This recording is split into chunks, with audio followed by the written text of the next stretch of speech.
Hello hi ನಮಸ್ತೆ Mahadevi D fashion ಚಾನಲ್ಗೆ ಎಲ್ಲರಿಗೂ ಸ್ವಾಗತ. ಎಲ್ಲರೂ ಹೆಂಗದಿರಿ, ಆರಾಮದಿರಿ ಅಂದ್ಕೊಂಡು ಇವತ್ತಿನ ವಿಡಿಯೋನ ಸ್ಟಾರ್ಟ್ ಮಾಡ್ತಾಯಿದ್ದೀನಿ. ಇವತ್ತು ಮೋಟಿವೇಶ್ನಲ್ ವಿಡಿಯೋನ ನಾನು ನಿಮ್ಮ ಜೊತೆ ಶೇರ್ ಮಾಡ್ಲಕತ್ತೀನಿ. ಎಲ್ಲರೂ ಕೂಡ ಕೇಳತ್ತೀರಿ, ನೀವು ಮನೆ ಕೆಲಸ ಜೊತೆಗೆ ಸ್ಟಿಚಿಂಗ್ ಯಾವ ರೀತಿಯಾಗಿ ಮಾಡ್ತೀರಿ ಮತ್ತು ಅರ್ನಿಂಗ್ ಎಷ್ಟು ಅಂತ ಕೇಳಕತ್ತಿದ್ರಿ. ನಾವು ಈ ಒಂದು ಟೈಲರಿಂಗ್ ಉದ್ಯೋಗದೊಳಗೆ ಅಂತಂದ್ರೆ ಲಾಸ್ ಅಂತೂ 100% ಆಗಂಗೆ ಇಲ್ಲ. ಯಾಕಂತಂದ್ರೆ ನಾವು ಹೊರಗಡೆ ಇರೋ ಬಟ್ಟೆನ ಹೊಲಿಲಿಲ್ಲ ಅಂತಂದ್ರೂ ನಮ್ಮ ಮನೆ ಮೆಂಬರ್ಸ್ ಬಟ್ಟೆನ ಹೊಲಿದ್ರೂ ಕೂಡ ನಮ್ಗೆ ಉಳಿತಾಯ ಆಗೇ ಆಗಿರ್ತೈತಿ. ಇವಾಗ ಮಾರ್ನಿಂಗ್ ಟೈಮ್ ನೋಡ್ರಿ 6:30 ಆಗೈತಿ. ಇವಾಗ ಮನೆಯೊಳಗಿಂದ ಕೆಲಸನೂ ಕಂಪ್ಲೀಟ್ ಆಗೈತಿ. ಮತ್ತು ಇನ್ನು ದನಗಳು ಹಿಂಡ್ಕೊಳ್ಳೋದು ಐತಿ. ನಾವು ಹಳ್ಳಿ ಒಳಗೆ ರೈತರು ಅಂದಮೇಲೆ ನಮ್ಗೆ ಕೆಲಸ ಅಂತೂ ಜಾಸ್ತಿ ಇರ್ತಾವೆ. ಮನೆ ಕೆಲಸ, ಮಕ್ಕಳು ನೋಡ್ಕೊಳ್ಳೋದು ಮತ್ತು ದನ ಕರು ಇರ್ತಾವೆ. ಹೀಗಾಗಿ ನಾವು ಸ್ಟಿಚಿಂಗ್ ನಾವು ಮಾಡ್ಲಾಕತ್ವಿ ಅಂತಂದ್ರೆ ನಾವು ಸ್ವಲ್ಪ ಬೇಗನೆ ಎದ್ದು ಕೆಲಸ ಮುಗಿಸ್ಕೋಬೇಕಾಕತಿ. ಮೊದಲಿಗೆ ನಾವು ಒಬ್ಬೊಬ್ರಿಗೆ ಏನು ಅನಿಸ್ತೈತಿ ಅಂತಂದ್ರೆ ಕೆಲಸದೊಳಗೆ ಸ್ಟಿಚಿಂಗ್ ಮಾಡ್ಲಿಕ್ಕೆ ಟೈಮೇ ಸಿಗ್ತಾ ಇಲ್ಲ, ಬೇಡವೇ ಬೇಡ ಅಂತಿರ್ತಾರೆ. ಯಾಕಂತಂದ್ರೆ ನಾವು ಮುಂಜಾನೆ ಒಂದು ಸ್ವಲ್ಪ ಲೇಟ್ ಮಾಡಿ ಎದ್ವಿ ಅಂತಂದರೆ ಎಲ್ಲ ಕೆಲಸ ಕೂಡ ಲೇಟ್ ಆಗಿಬಿಡ್ತೈತಿ. ಮಕ್ಕಳನ್ನ ರೆಡಿ ಮಾಡಿ ಸ್ಕೂಲ್ ಕಳಿಸೋದು ಮತ್ತು ಮನೆ ಕೆಲಸ, ಅಡುಗೆ ಮಾಡೋದು ಎಲ್ಲ ಕಂಪ್ಲೀಟ್ ಆಗಬೇಕಾಯ್ತಂದ್ರೆ ಲೇಟ್ ಆಗಿಬಿಟ್ಟಿರ್ತೈತಿ. ಹೀಗಾಗಿ ನಮ್ಗೆ ಸ್ಟಿಚಿಂಗ್ ಮಾಡ್ಲಿಕ್ಕೆ ಮೂಡ ಬರೋಂಗಿಲ್ಲ. ನಂತರ ಒಂದು ಸ್ವಲ್ಪ ಬೇಗನೆ ಎದ್ಬಿಟ್ಟು ಮನೆ ಕೆಲಸ ಮುಗಿಸ್ಕೊಂಡು ನಾವು ಕಂಪ್ಲೀಟಾಗಿ ಇಲ್ಲ ಅಂತಂದ್ರೆ ಒಂದು 10 ಗಂಟೆ ಒಳಗಾದ್ರೂ ನಾವು ಮನೆ ಕೆಲಸ ಎಲ್ಲ ಕಂಪ್ಲೀಟಾಗಿ ಆಗೋ ರೀತಿಯಾಗಿ ನಾವು ಮ್ಯಾನೇಜ್ ಮಾಡಿದ್ವಿ ಅಂತಂದ್ರೆ ನಮ್ಗೆ ಇಲ್ಲ ಅಂತಂದ್ರೂ ಮಧ್ಯಾಹ್ನದಾಗ 1 ಗಂಟೆ ಅಥವಾ 2 ಗಂಟೆನೂ ನಾವು ಸ್ಟಿಚಿಂಗ್ ಮಾಡ್ಲಿಕ್ಕೆ ಟೈಮಿಂಗ ಕೊಡ್ಬೋದು. ನೀವು ನೋಡ್ತಾ ಇರ್ಬೋದು, ನಾನೀಗ 15 ದಿನ ಆಯಿತು, ಜಾಸ್ತಿ ನಾನು ಸ್ಟಿಚಿಂಗ್ ಮಾಡಿಲ್ಲ. ಹುಷಾರು ಇಲ್ಲದೆ ಕಾರಣಕ್ಕಾಗಿ ಸ್ಟಿಚಿಂಗ್ ಮಾಡ್ಲಿಕ್ಕೆ ಹೋಗಿಲ್ಲ. ಇನ್ನು ಭಾಳ ಅಂದ್ರೆ ಭಾಳ ಪೆಂಡಿಂಗ್ ಅದಾವೆ. ಬಟ್ ಕಸ್ಟಮರ್ಸ್ ಕೂಡ ಫೋನ್ ಮಾಡಿ ಕೇಳತ್ತಾರ ಬ್ಲೌಸ್ ಸ್ಟಿಚಿಂಗ್ ಮಾಡಿರೋ ಇಲ್ವೋ ಅಂತ ಹೇಳಿ. ನಾನು ಬೇಗನೆ ಕೊಡ್ಬೇಕಂತ ಹೇಳಿ ಅರ್ಜೆಂಟ್ ಒಳಗೆ ಬ್ಲೌಸಸ್ನ ಹಿಡ್ದೀನಿ, ಬಟ್ ಸ್ಟಿಚ್ ಮಾಡಿಕೊಡ್ಲಿಕ್ಕಾಗಿಲ್ಲ. ಹೀಗಾಗಿ ಇವತ್ತು ಬೇಗನೆ ಕೆಲಸ ಮುಗಿಸ್ಕೊಂಡು ಸ್ಟಿಚಿಂಗ್ ಮಾಡ್ಬೇಕಂತ ಹೇಳಿ ಎಲ್ಲ ಅಡುಗೆ ಮನೆ ಎಲ್ಲ ಕೆಲಸ ಮುಗಿಸ್ಕೊಂಡು ಇವತ್ತು ನಾಷ್ಟಕ್ಕೆ ಮಾಡಿಲ್ಲ, ನಾನು ಊಟಕ್ಕೆ ರೆಡಿ ಮಾಡೀನಿ. ಹಳ್ಳಿ ಒಳಗಂತಂದ್ರೆ ನಾವು ಮುಂಜಾನೆ ಎದ್ದ ಜಾಸ್ತಿ ನಾವು ಜೋಳದ ರೊಟ್ಟಿ ಆಗಿರಬಹುದು, ಜೋಳದ ರೊಟ್ಟಿ ಮತ್ತು ಪಲ್ಯ ಇದನ್ನ ನಾವು ಮಾಡ್ತೀವಿ. ಇವಾಗಲಾದರೂ ಒಂದು ಸ್ವಲ್ಪ ಟೈಮ್ ಇತ್ತು ಅಂತಂದ್ರೆ ನಾಷ್ಟಕ್ಕೆ ರೆಡಿ ಮಾಡ್ತೀವಿ. ಜಾಸ್ತಿ ಅಂತಂದ್ರೆ ನಾವು ಮುಂಜಾನೆ ಊಟಕ್ಕೆ ರೆಡಿ ಮಾಡ್ತೀವಿ. ಇವಾಗ ಎಲ್ಲ ಕೆಲಸ ಕಂಪ್ಲೀಟ್ ಆಗಿತ್ತು. ಆದ ನಂತರ ನಮ್ಮ ಆರ್ಯನ್ ಕೂಡ ನಾವು ನೋಡ್ಕೊತ ನಾನು ಸ್ಟಿಚಿಂಗ್ ಮಾಡಬೇಕಾಗಿರ್ತೈತಿ. ಯಾಕಂತಂದ್ರೆ ನನ್ನ ಮಗ ದೊಡ್ಡ ಆಗೋವರೆಗೂ ಒಂದು ಸ್ವಲ್ಪ ಸ್ಕೂಲ್ ಹೋಗ್ಲಾಕಂತಂದ್ರೆ ಒಂದು ಸ್ವಲ್ಪ ಟೈಮಿಂಗ್ ಇರ್ತೈತಿ. ಹೀಗಾಗಿ ಅವ ಆಟ ಆಡ್ಲಾಕತ್ತಿದ್ದ. ಹಂಗೆ ನಾನು ಈ ಬ್ಲೌಸ್ನ ಆಲ್ರೆಡಿ ನಾನು ಕಟಿಂಗ್ ಮಾಡಿ ಇಟ್ಟಿದ್ದೀನಿ. ಇನ್ನೊಂದು ಏನಂತಂದ್ರೆ ನಾವು ಬ್ಲೌಸ್ ಸ್ಟಿಚಿಂಗ್ ಮಾಡ್ತೀವಿ ಅಂತಂದ್ರೆ ನಾವು ಕಟೋರಿ ಬ್ಲೌಸಸ್ ಇದ್ವು ಅಂತಂದ್ರೆ ಮೊದಲಿಗೆ ಆಲ್ರೆಡಿ ನಾನು ಕಟಿಂಗ್ ಮಾಡಿಟ್ಟಿರ್ತೀನಿ. ನಾರ್ಮಲ್ ಬ್ಲೌಸ್ ಇದ್ವು ಅಂತಂದ್ರೆ ನಾನು ಯಾವಾಗ ಸ್ಟಿಚಿಂಗ್ ಮಾಡ್ಲಕತ್ತಿರ್ತೀನಲ್ಲ ಆವಾಗಲೇ ನಾನು ಕಟಿಂಗ್ ಮಾಡ್ಕೊಳ್ತೀನಿ. ಕಟೋರಿ ಬ್ಲೌಸಸ್ ಇದ್ವು ಅಂತಂದ್ರೆ ನಾನು ಮುಂಚೆ ದಿನ ಸ್ವಲ್ಪ ಟೈಮಿಂಗ್ ಇದ್ದಾಗ ಒಂದು 3 ಬ್ಲೌಸ್ನ ನಾನು ಕಟಿಂಗ್ ಮಾಡಿಟ್ಟಿದ್ನಿ. ಇದು ಲೈನಿಂಗ್ ಬ್ಲೌಸು ಮತ್ತು ಇನ್ನೊಂದು 2 ನಾರ್ಮಲ್ ಬ್ಲೌಸ್ ಇದ್ವು. ಅದು ಕೂಡ ಒಂದು ಸಿಂಪಲ್ ಡಿಸೈನ್ ಇಟ್ಟ ಬ್ಯಾಕ್ ನೆಕ್ ಸ್ಟಿಚಿಂಗ್ ಮಾಡು ಅಂತ ಹೇಳಿದಾರೆ. ನೋಡು ಸಾಧ್ಯ ಆಯಿತು ಅಂತಂದ್ರೆ ಆ ಒಂದು ಡಿಸೈನ್ಸ್ನ ನಿಮ್ಮ ಜೊತೆ ಶೇರ್ ಮಾಡ್ತೀನಿ. ಯಾಕಂತಂದ್ರೆ ಸಿಂಪಲ್ ಡಿಸೈನ್ ಆದರೂ ಕೂಡ ಸ್ಟಾರ್ಟಿಂಗ್ ಟೈಲರಿಂಗ್ ಮಾಡೋರಿಗೆ ಭಾಳ ಅಂದ್ರೆ ಭಾಳ ಯೂಸ್ ಆಗಿರ್ತೈತಿ. ಅದಕ್ಕೋಸ್ಕರ ನಾನು ಸಾಧ್ಯ ಆಯಿತು ಅಂತಂದ್ರೆ ಅವನು ಕೂಡ ವಿಡಿಯೋ ಮಾಡಿ ನಿಮ್ಮ ಜೊತೆ ಶೇರ್ ಮಾಡ್ಲಿಕ್ಕೆ ಟ್ರೈ ಮಾಡ್ತೀನಿ. ಎಲ್ಲರೂ ಕೂಡ ಹೊಸದಾಗಿ ಯಾರೆಲ್ಲ ನಮ್ಮ ಚಾನಲ್ನ ನೋಡ್ಲತ್ತಿರಲ್ಲ, ಪ್ಲೀಸ್ ನಮ್ಮ ಚಾನಲ್ನ ಸಬ್ಸ್ಕ್ರೈಬ್ ಮಾಡಿಕೊಂಡು ನಮ್ಮ ಚಾನಲ್ಗೆ ಸಪೋರ್ಟ್ ಮಾಡಿರಿ. ಸಾಧ್ಯ ಆದಷ್ಟು ನಾನು ಯಾವ ರೀತಿಯಾಗಿ ಸ್ಟಿಚಿಂಗ್ ಮಾಡ್ತಿರ್ತೀನಲ್ಲ ಅದನ್ನ ನಿಮ್ಮ ಜೊತೆ ಶೇರ್ ಮಾಡ್ಲಕತ್ತಿರ್ತೀನಿ.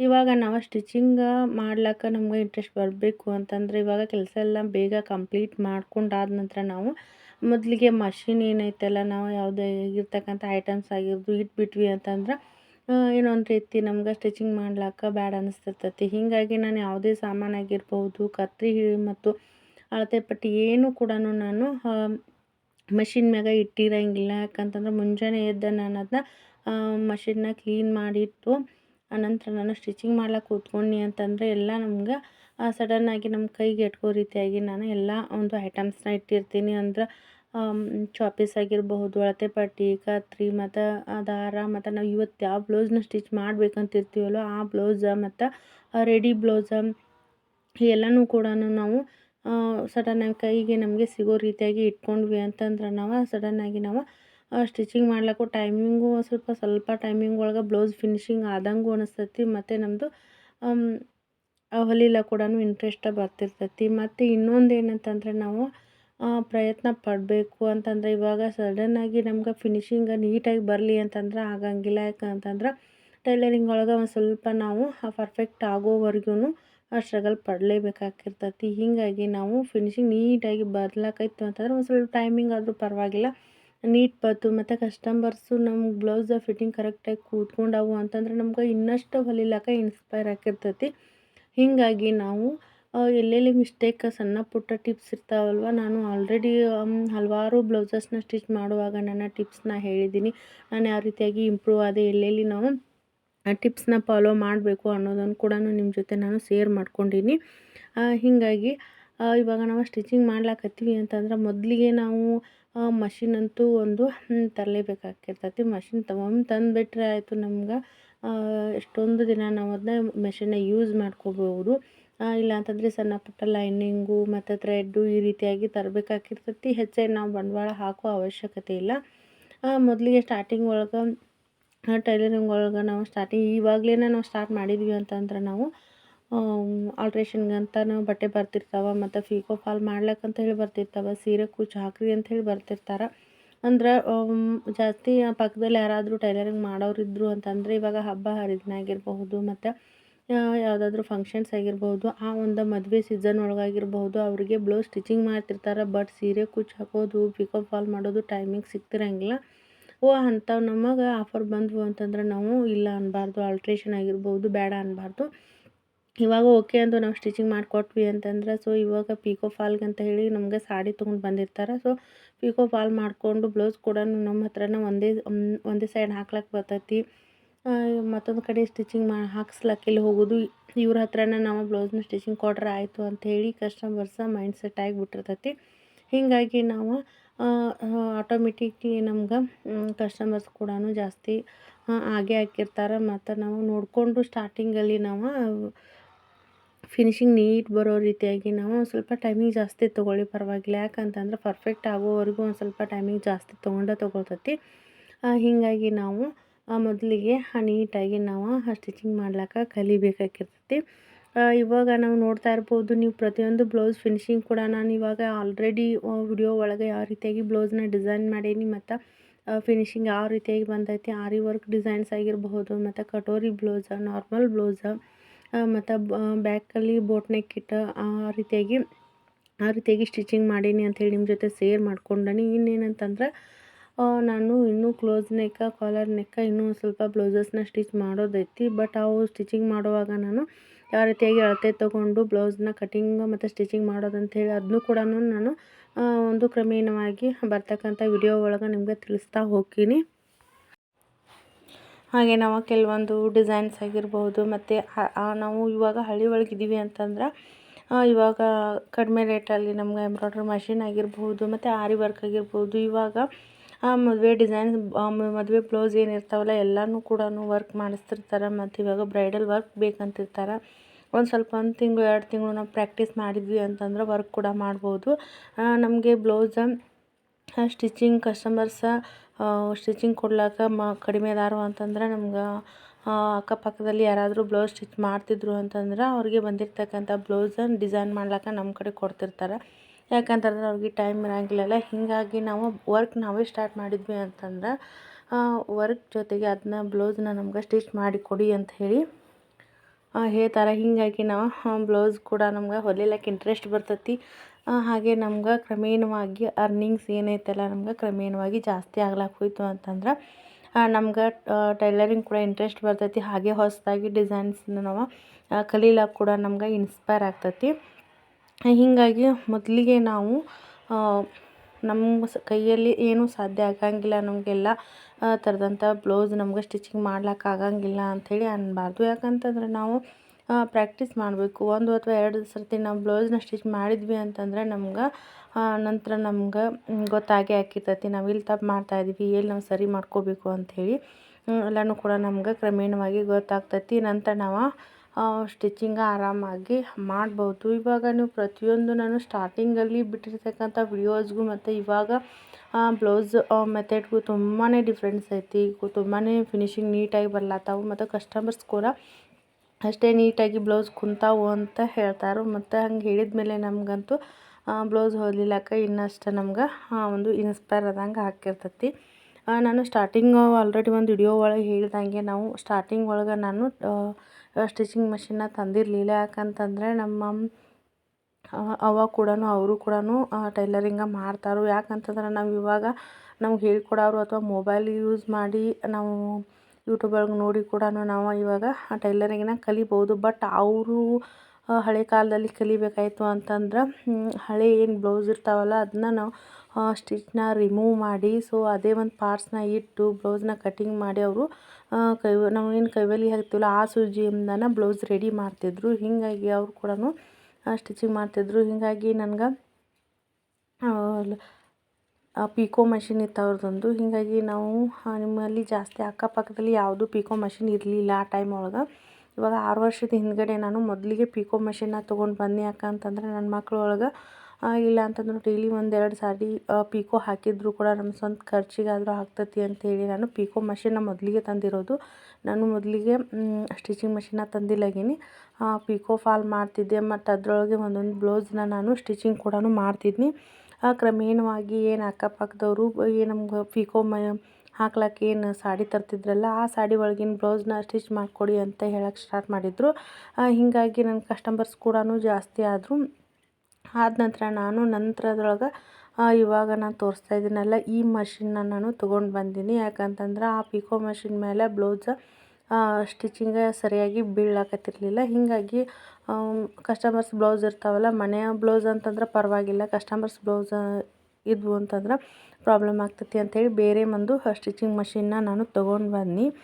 ಇವಾಗ ಅಂತಂದ್ರು ನನ್ನ ಮನೆ ಕೆಲಸದ ಜೊತೆಗೆ ನನಗಂತೂ ಜಾಸ್ತಿನ ಬ್ಲೌಸ್ ಅಂತೂ ನನಗೆ ಸ್ಟಿಚಿಂಗ್ ಮಾಡ್ಲಿಕ್ಕೆ ಬರ್ತಾವೆ.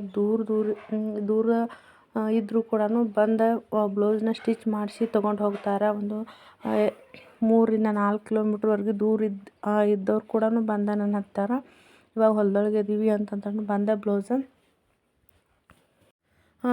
ಸ್ಟಿಚಿಂಗ್ ಮಾಡಿಸ್ಕೊಂಡು ಹೋಗ್ತಾರೆ. ಇವಾಗ ನೋಡ್ತಾ ಇರ್ಬೋದು ನಾನು ಒಂದು 15 ದಿನ ಆಯಿತು ಒಂದೊಂದು ನಾರ್ಮಲ್ ಬ್ಲೌಸ್ ಅಷ್ಟೇ 1-2-3 ಬ್ಲೌಸ್ನ ಸ್ಟಿಚ್ ಮಾಡಿದ್ನಿ. ನೆಕ್ಸ್ಟ್ ಲೈನಿಂಗ್ ಬ್ಲೌಸ್ ಡಿಸೈನ್ ಬ್ಲೌಸನ್ನ ನಾನು ಸ್ಟಿಚಿಂಗ್ ಮಾಡ್ಲಿಕ್ಕೆ ಹೋಗಲಿಲ್ಲ. ಸೊ ಇವಾಗ ಅರ್ಜೆಂಟಾಗಿ ಬ್ಲೌಸ್ನ ಕೊಡಬೇಕಾಗೈತಿ. ಹೀಗಾಗಿ ಒಂದು ಸ್ವಲ್ಪ ಹೊಲದೊಳಗೆ ಕೆಲಸನೂ ಇನ್ನು ಸ್ಟಾರ್ಟ್ ಆಗ್ತಾವೆ. ಇನ್ನು ಆದಷ್ಟು ಒಂದು ವಾರದೊಳಗೆ ಏನೈತೆಲ್ಲ ಹಲವಾರು ಏನೇನು ಅರ್ಜೆಂಟಾಗಿ ಕೊಡಬೇಕಾಗಿರ್ತೈತಲ್ಲ ಆ ಬ್ಲೌಸಸ್ನ ನಾನು ಸ್ಟಿಚ್ ಮಾಡಿ ಕೊಡಬೇಕಾಗೈತಿ. ಹೀಗಾಗಿ ಒಂದು ಸ್ವಲ್ಪ ಮನೆ ಕೆಲಸ ಬೇಗನೆ ಮುಗಿಸ್ಕೊಂಡು ನಾನು ಇವಾಗ ಸ್ಟಿಚಿಂಗ್ನ ಮಾಡ್ಲಾಕತ್ತೀನಿ. ಇನ್ನೊಂದಿಷ್ಟು ಡಿಸೈನ್ ಬ್ಲೌಸಸ್ನ ಅದಾವು ಸ್ಟಿಚಿಂಗ್ ಮಾಡಿಕೊಡೋದತ್ತಿ. ಮತ್ತು ಇನ್ನೊಂದು ನನಗೆ ಕಸ್ಟಮರ್ಸು 1-2 ಬ್ಲೌಸ್ನ ಆರಿ ವರ್ಕ್ ಮಾಡ್ಲಿಕ್ಕೆ ಕೊಟ್ಟಾರೆ. ನನಗೆ ತುಂಬ ಖುಷಿ ಆಯಿತು. ಸೊ ಇವಾಗ ನಾನು ನನ್ನ ಬ್ಲೌಸ್ನ 1-2-3 ಬ್ಲೌಸ್ನ ನಾನು ವರ್ಕ್ ಮಾಡಿ ಸ್ಟಿಚಿಂಗ್ ಮಾಡೀನಿ. ನಿನ್ನೆ ಒಂದು ವಿಡಿಯೋ ಒಳಗೆ ನಾನು ಆರಿ ವರ್ಕ್ ಮಾಡಿರ್ತಕ್ಕಂಥ ಬ್ಲೌಸ್ನ ನಾನು ನಿಮ್ಗೆ ತೋರ್ಸೀನಿ. ಯಾಕಂತಂದ್ರೆ ಕಸ್ಟಮರ್ಸ್ಗೆ ಹೆಂಗೆ ಆಕೈತಿ ಅಂತಂದರೆ ಇವಾಗ ಆರಿ ವರ್ಕ್ ಮಟೀರಿಯಲ್ಸ್ ರೇಟ್ ಏನೈತಲ್ಲ ಜಾಸ್ತಿ ಐತಿ. ಹೀಗಾಗಿ ಒಂದು ಆ ವರ್ಕಿಗೆ ಏನೈತಲ್ಲ ಅಮೌಂಟ್ ಕೂಡ ಜಾಸ್ತಿ ಆಗ್ತೈತಿ. ಹೀಗಾಗಿ ನಾನು ಅವ್ರಿಗೆ ಹೇಳಿ ಇಷ್ಟು ಅಮೌಂಟ್ ಆಗ್ತೈತಿ ಓಕೆ ಅಂದ ನಂತರ ನಾನು ವರ್ಕ್ ಮಾಡ್ತೀನಿ. ಯಾಕಂತಂದ್ರೆ ಇವಾಗ ಮಷಿನ್ ಮೇಲೆ ಥ್ರೆಡ್ ವರ್ಕಿಗೆ ನಾವು ಒಂದು ಸ್ವಲ್ಪ ಅಮೌಂಟ್ ಕಡಿಮೆ ಆಗ್ತೈತಿ. ಸೊ ಇವಾಗ ಆರಿ ವರ್ಕ್ನ ನಾವು ಹೋಲಿಕೆ ಮಾಡಿ ನೋಡಿದ್ರೆ ಒಂದು ಸ್ವಲ್ಪ ಜಾಸ್ತಿ ಆಗ್ತೈತಿ. ಯಾಕಂತಂದ್ರೆ ಬೀಡ್ಸ್ ಆಗಿರ್ಬೋದು ಎಲ್ಲನೂ ಸ್ವಲ್ಪ ಕಲರ್ ಹೋಗಂಗಿಲ್ಲಲ್ಲ. ಹೀಗಾಗಿ ನಾನು ಚಲೋ ಕ್ವಾಲಿಟಿನ ತೊಗೊಂಡು ಬಂದಿರ್ತೀನಿ. ಹೀಗಾಗಿ ಒಂದು ಸ್ವಲ್ಪ ಅಮೌಂಟ್ ಜಾಸ್ತಿ ಆಕೈತಿ. ಆಲ್ರೆಡಿ ಇವಾಗ 1-2 ಬ್ಲೌಸ್ನ ನಾನು ಸ್ಟಿಚಿಂಗ್ ಮಾಡಿ ಕೊಟ್ಟಿದ್ನಿ. ಒಂದು ಬ್ಲೌಸ್ನ ಮಾತ್ರ ವಿಡಿಯೋ ಒಳಗೆ ಅಪ್ಲೋಡ್ ಮಾಡಿದ್ನಿ. ಇನ್ನೊಂದು ಬ್ಲೌಸ್ ಅಪ್ಲೋಡ್ ಮಾಡ್ಲಿಕ್ಕಾಗಿರಲಿಲ್ಲ. ಒಂದು ಇಲ್ಲೇ ನಮ್ಮ ಮನೆ ಹತ್ರದವ್ರು ಒಂದು ಬ್ಲೌಸ್ನ ರೆಡಿ ಮಾಡಿಸ್ಕೊಂಡಿದ್ರು. ಇನ್ನೊಂದು ಊರಾಗಿದ್ದವರು ಮದುವೆ ಬ್ಲೌಸ್ ಇತ್ತದು, ಅದನ್ನ ನಾನು ಅರ್ಜೆಂಟ್ ಒಳಗೆ ವರ್ಕ್ ಮಾಡಿ ಸ್ಟಿಚ್ ಕೊಟ್ಟಿದ್ನಿ. ಸಿಂಪಲ್ ಡಿಸೈನ್ ಇತ್ತು ಕೂಡ ಅಷ್ಟೇ ಚೆನ್ನಾಗಿ ಬಂದಿತ್ತದು. ಬಟ್ ವಿಡಿಯೋ ಮಾಡ್ಲಿಕ್ಕೆ ಆಗಲಿಲ್ಲ. ಹೀಗಾಗಿ ಇನ್ನೊಂದೆರಡು ಬ್ಲೌಸ್ನ ನನಗೆ ಸಿಂಪಲ್ ವರ್ಕ್ ಇಟ್ಟು ಅಷ್ಟು ಸಿಂಪಲ್ಲಾಗಿ ವರ್ಕ್ ಮಾಡಿಕೊಡಿ ಅಂತ ಹೇಳಿದ್ದಾರೆ. ನಾನು ಅದನ್ನ ವರ್ಕ್ ಮಾಡ್ಲಿಕ್ಕೆ ಟೈಮಿಂಗ್ ಎಷ್ಟು ಆಗ್ತೈತಿ ಮತ್ತು ಎಷ್ಟು ಮಟೀರಿಯಲ್ಸ್ ಹತ್ತಾವಲ್ಲ ಅದನ್ನ ನೋಡಿ ನಂತರ ನಾನು ಅಮೌಂಟ್ ಹೇಳ್ತೀನಿ, ಜಾಸ್ತಿನೇ ಆಗ್ತೈತಿ ಅಂತ ಹೇಳಿದ್ನಿ. ಅಮೌಂಟ್ ಜಾಸ್ತಿ ಆದರೂ ಪರವಾಗಿಲ್ಲ, ಬಟ್ ನೀಟಾಗಿ ವರ್ಕ್ ಮಾತ್ರ ಚೆನ್ನಾಗಿ ಬರಬೇಕು ಅಂತ ಹೇಳ್ಯಾರು. ಹೀಗಾಗಿ ವರ್ಕ್ ಕೂಡ ಮಾಡಬೇಕು, ನೋಡಬೇಕು ಅವರು ಸ್ವಲ್ಪ ನಾನು ಟೈಮಿಂಗ್ ಜಾಸ್ತಿ ಬೇಕಂತ ಹೇಳೀನಿ. ಇವಾಗ ಒಂದು ಸ್ವಲ್ಪ ಹೊಲದೊಳಗೆ ಕೆಲಸ ಇವಾಗ ಮುಂಚೆ ಇದ್ದಿರ್ತಕ್ಕಂಥ ಬ್ಲೌಸ್ನ ಫಿನಿಶಿಂಗ್ ಮಾಡಿ ಹೊಲದೊಳಗೆ ಕೆಲಸ ಮುಗಿಸ್ಕೊಂಡು ನಂತರ ವರ್ಕ್ನ ಸ್ಟಾರ್ಟ್ ಮಾಡ್ತೀನಿ. ಯಾಕಂತಂದ್ರೆ ನಾವು ಕಂಟಿನ್ಯೂಸ್ ಆಗಿ ಟೈಲರಿಂಗ್ನ ಮಾಡ್ತಾನೋ ಅಂತಂದ್ರೆ ಸಾಧ್ಯ ಆಗಂಗಿಲ್ಲ. ಹೀಗಾಗಿ ಇವಾಗ ಒಂದು ಸ್ವಲ್ಪ ಏನು ಬ್ಲೌಸ್ ಅದಾವಲ್ಲ ಇವನ್ನೆಲ್ಲ ಮುಗಿಸ್ಕೊಂಡು ನಂತರ ನಾನು ವರ್ಕ್ ಬ್ಲೌಸ್ನ ಅದನ್ನ ಸ್ಟಾರ್ಟ್ ಮಾಡ್ಬೇಕಂತ ಹೇಳೀನಿ. 2 ಬ್ಲೌಸ್ ಅದಾವೆ, ನನ್ನೂ ಕೂಡ ಬ್ಲೌಸ್ ಅದಾವೆ. ಇನ್ನೊಂದಿಷ್ಟು ನಾನು ಎಂಬ್ರಾಯ್ಡ್ರಿ ವರ್ಕ್ ಮಾಡ್ಬೇಕಂತ ಹೇಳಿ ಅಂದ್ಕೊಂಡೀನಿ. ಇನ್ನೊಂದಿಷ್ಟು ಒಂದೆರಡು ಏನು ಬ್ಲೌಸ್ ಅದಾವಲ್ಲ ಅದನ್ನು ಆರಿ ವರ್ಕ್ ಮಾಡ್ತೀನಿ. ಉಳಿದಿರ್ತಕ್ಕಂಥ ಬ್ಲೌಸ್ ಏನದಲ್ಲ ನಾನು ಹೊಸ ಮಷಿನ್ ತೊಗೊಂಡು ಬಂದ ನಂತರ ನಾನು ವರ್ಕ್ ಮಾಡ್ಬೇಕಂತ ಹೇಳಿ ಅಂದ್ಕೊಂಡೀನಿ. ಯಾಕಂತಂದರೆ ಇವಾಗ ನನಗೂ ಮಷಿನ್ ಬೇಕೇ ಬೇಕಾಗೈತಿ. ಯಾಕಂತಂದ್ರೆ ನಮ್ಮ ಮನೆಯಲ್ಲಿರ್ತಕ್ಕಂಥ ಬ್ಲೌಸ್ಗಳಿಗೆ ಡಿಸೈನ್ ಮಾಡ್ಲಾಕ ಹೊರಗಡೆ ಕೊಡ್ಲಿಕ್ಕಾಗವಲ್ತು. ಹೀಗಾಗಿ ನನ್ನ ಬ್ಲೌಸನ್ನು ಇವಾಗಿಲ್ಲ ಅಂತಂದ್ರೂ ಒಂದು 10ರಿಂದ 12 ಬ್ಲೌಸ್ ಅದಾವೆ. ಸೊ ಒಂದೊಂದು ಬ್ಲೌಸ್ ರೇಟ್ಗೂ ನಾವು ಸ್ಟಿಚಿಂಗು ಮತ್ತು ವರ್ಕಿಗೆ ಕೂಡಿ ಇಲ್ಲ ಅಂತಂದ್ರೂ ಒಂದು 6 ಅಥವಾ 700 ಹಿಡಿದ್ರೂ ನಮ್ಮದು. ಸೊ ನನ್ನ ಬ್ಲೌಸ್ ಸ್ಟಿಚಿಂಗ್ ಮಾಡಿದ್ನಿ ಅಂತಂದ್ರೆ ಆ ಮಷಿನ್ನ ಏನು ನಾವು ದುಡ್ಡು ಕೊಟ್ಟು ತಂದಿರ್ತೀವಲ್ಲ ಸೊ ಅದು ಬಂಡವಾಳ ಮುಟ್ತೈತಿ. ಹೀಗಾಗಿ ತರಬೇಕಂತ ಹೇಳಿ ಪ್ಲ್ಯಾನಿಂಗ್ ಐತಿ. ತೊಗೊಂಡು ಬಂದ ನಂತರ ಅದನ್ನು ಕೂಡ ಒಂದು ಸ್ವಲ್ಪ ನಾನು ಪ್ರಿಪೇರ್ ಆಗಬೇಕಾಗಿರ್ತೈತಿ. ಬ್ಯಾಸ್ಗೆ ಟೈಮ್ ಒಳಗೆ ಒಂದು ಸ್ವಲ್ಪ ಟೈಮ್ ಸಿಗ್ತೈತಿ ಅಂತ ಹೇಳಿ ಅಂದ್ಕೊಂಡು ತರಬೇಕಂತ ಹೇಳಿ ಅಂದ್ಕೊಂಡೀನಿ. ಇವತ್ತಿನ ಈ ಟೈಲರಿಂಗ್ ಟಿಪ್ಸ್ ವಿಡಿಯೋ ನಿಮ್ಗೆ ಇಷ್ಟ ಆಯಿತು ಅಂತಂದರೆ ಪ್ಲೀಸ್ ನಮ್ಮ ಚಾನಲ್ಗೆ ಸಪೋರ್ಟ್ ಮಾಡಿ, ಶೇರ್ ಮಾಡಿ, ಲೈಕ್ ಮಾಡಿ ಮತ್ತು ಫ್ರೆಂಡ್ಸ್ಗೆ ಫ್ಯಾಮಿಲಿ ಮೆಂಬರ್ಸ್ಗೆ ಆದಷ್ಟು ಶೇರ್ ಮಾಡಿ ನಮ್ಮ ಚಾನಲ್ಗೆ ಸಪೋರ್ಟ್ ಮಾಡಿ ಅಂತ ಹೇಳ್ತಾ ಯಾರೆಲ್ಲ ನೋಡ್ಲತ್ತಿರಲ್ಲ ಎಲ್ಲರಿಗೂ ಧನ್ಯವಾದಗಳು.